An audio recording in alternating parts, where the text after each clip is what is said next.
இந்தியாவில் 80 கோடி மக்கள் வறுமை கோட்டுக்கு கீழ் உள்ளனர். அதனை குறைக்க அரசு நடவடிக்கை எடுத்து வருவதாக நிதியமைச்சர் நிர்மலா சீதாராமன் தெரிவித்துள்ளார். புதுச்சேரியில் பாரத் சக்தி பாண்டி இலக்கிய திருவிழா 2024 கடந்த 21ஆம் தேதி தமிழக ஆளுநர் ஆர்.என். ரவி தொடங்கி வைத்தார். இதனைத் தொடர்ந்து 3 நாட்கள் நடைபெற்று வந்த இந்த விழாவின் நிறைவு நிகழ்ச்சி நடைபெற்றது. இதில் மத்திய நிதியமைச்சர் நிர்மலா சீதாராமன் சிறப்பு விருந்தினராக கலந்து கொண்டார்.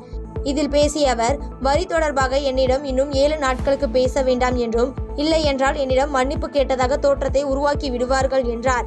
தொடர்ந்து பேசிய அவர், நாட்டின் ஒட்டுமொத்த வளர்ச்சிக்கும் சமூக சூழல் நன்றாக அமைய வேண்டும் என்றும், செயற்கை நுண்ணறிவு தொழிலில் இந்திய இளைஞர்களுக்கு 500 முன்னணி நிறுவனங்களில் பயிற்சி அளிக்கும் திட்டத்தை மத்திய அரசு கொண்டு வந்துள்ளதாக தெரிவித்தார். அஸ்லுத் சுன்னத் வல் ஜமாஅத் தமிழ்நாடு ஜமாஅத்துல் உலாமா சபை நடத்தும் மிலாது விழா மற்றும் சமய நல்லிணக்க விழா நடைபெற்றது. அஸ்லுத் சுன்னத் வல் ஜமாஅத் தமிழ்நாடு ஜமாஅத்துல் உலாமா சபை நடத்தும் மிலாது விழா மற்றும் சமய நல்லிணக்க விழா மதுரை KK நகர் பகுதியில் உள்ள வக்ஃப் கல்லூரியில் நடைபெற்றது. இந்த நிகழ்ச்சியில் சிறப்பு விருந்தினராக விடுதலை சிறுத்தை கட்சியின் தலைவர் தொல் திருமாவளவன் பங்கேற்று சிறப்புரையாற்றினார். இதில் பேசிய அவர், மது ஒழிப்பு மாநாட்டில் ஆளும் கட்சிக்கு இதில் நெருக்கடி அல்லது நெருடல் ஏற்படும் என்பது தெரியும். ஆனால் அதைவிட முக்கியமானது மக்கள் நலம்தான் என்றும், மது ஒழிப்பு மாநாடு குறித்து கூட்டணியில் இருந்து கொண்டே இப்படி பேசலாமா என சிலர் கேட்பதாகவும், கூட்டணியில் இருந்து கொண்டே இப்படி பேசுகிறாரே என பாராட்ட ஆள் இல்லை என்றும், நபிகள் நாயகத்தின் போதனையோடு பொருந்தும் மது ஒழிப்பு மாநாட்டிற்கு இஸ்லாமியர்கள் ஆதரவு தாருங்கள் என வேண்டுகோள் எடுத்து பேசினார். நபிகள் நாயகம் உலகுக்கு எத்தனையோ பல போதனைகளை வழங்கியிருக்கிறார் மானுடம் தழைப்பதற்கு. அதிலே இன்றைக்கு விடுதலை சிறுத்தைகள் முன்னெடுத்திருக்கிற முக்கியமான ஒரு கோரிக்கை இஸ்லாம் கொள்கையோடு பொருந்துகிற கோரிக்கை, முழு மதவிலக்கு என்கிற கோரிக்கை. இஸ்லாம் பின்பற்றுகிற ஒரு கோட்பாடு, இஸ்லாம் வலியுறுத்துகிற ஒரு போதனை, நபிகள் நாயகம் மானுடத்திற்கு தந்திருக்கிற ஒரு போதனை. விடுதலை சிறுத்தைகள் இஸ்லாத்தை பின்பற்றி இயங்குகிறது என்பதற்கு இதுவும் ஒரு சான்று. நாங்கள் நடத்துகிற இந்த மாநாடும் ஒரு சான்று. கூட்டணியில் இருந்து கொண்டே இப்படி பேசலாமா என்று சிலர் கேட்கிறார்கள். கூட்டணியில் இருந்து கொண்டே இப்படி பேசுகிறாரே என்று பாராட்ட ஆள் இல்லை. ஒன்றியத்தில் இருக்கக்கூடிய பாஜக அரசுடன் ஒவ்வொரு நாளும் நம் முதல்வர் போராடி கொண்டிருக்கிறார் என கனிமொழி MP பேசியுள்ளார்.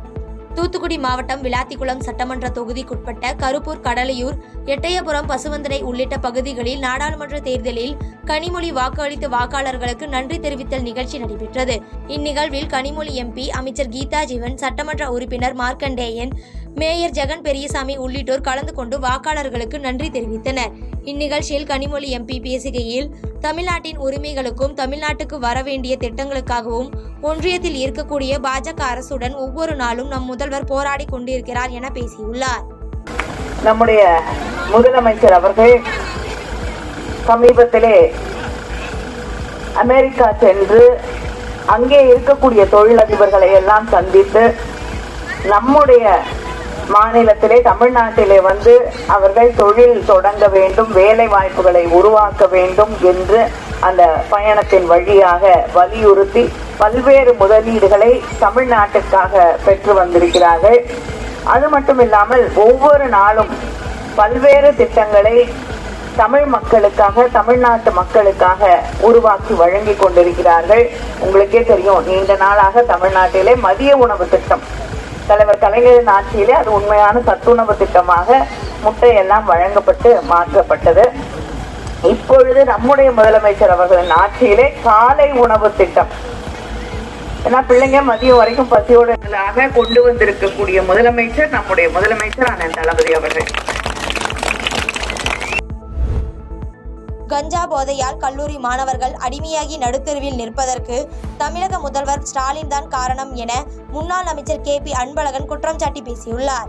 தருமபுரி மாவட்டம் அரூரில் அதிமுக சார்பில் நடைபெற்ற பேரறிஞர் அண்ணாவின் 116வது பிறந்தநாள் விழா பொதுக்கூட்டத்தில் முன்னாள் உயர்கல்வித்துறை அமைச்சர் KP அன்பழகன் கலந்து கொண்டார். இதில் பேசிய அவர், பேரறிஞர் அண்ணாவின் பிறந்தநாளை கொண்டாடுவதற்கு அதிமுகவுக்கு மட்டும்தான் தகுதி உள்ளது என்றும், அண்ணாவின் மறைவிற்கு பிறகு தமிழக முதல்வராக கலைஞர் மு. கருணாநிதி முதலமைச்சர் ஆவதற்கு எம்ஜிஆர் போட்ட பிச்சை என்றும் விமர்சித்து பேசியுள்ளார். மேலும் பேசிய அவர், கஞ்சா போதையால் கல்லூரி மாணவர்கள் அடிமையாகி நடுத்தெருவில் நிற்பதற்கு தமிழக முதல்வர் மு க ஸ்டாலின் தான் காரணம் என முன்னாள் அமைச்சர் KP அன்பழகன் குற்றம் சாட்டி பேசியுள்ளார். அதை நீங்கள் எண்ணி பார்க்க வேண்டும். அந்த காவல்துறை கட்டுப்படுத்தியது சட்டம் ஒழுங்கை. அன்றைக்கு அண்ணன் எடப்பாடியார் தலைமையில் இருந்த காவல்துறை கட்டுப்படுத்தியது. கஞ்சா, கள்ளசாராயம் இது போன்ற நிகழ்வு இருந்ததா? இன்றைக்கு கல்லூரியிலே படிக்கின்ற மாணவர்களும் மாணவிகளும் இன்னைக்கு கெட்டு இன்றைக்கு நடுத்தெருவில் நிற்கிறார்கள் என்றால் அதற்கு காரணம் யார்?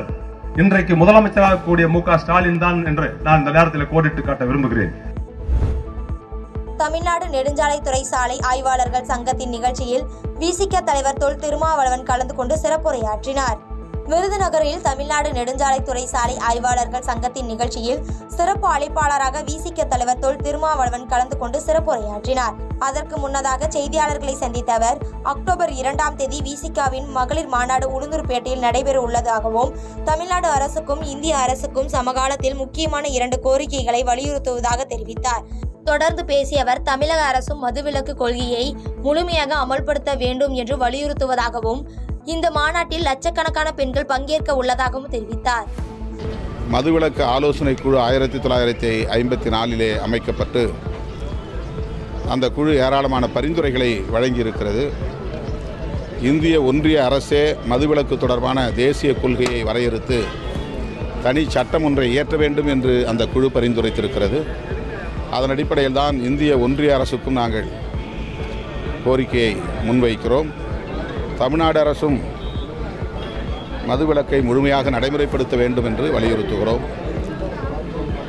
இந்த மாநாட்டில் லட்சக்கணக்கான பெண்கள் பங்கேற்க உள்ளனர்.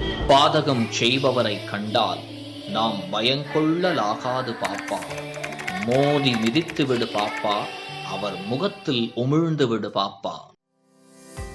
அண்மை செய்திகளை உடனுக்குடன் தெரிந்து கொள்ள இணைந்திருங்கள் இயம்நாடு தொலைக்காட்சியுடன்.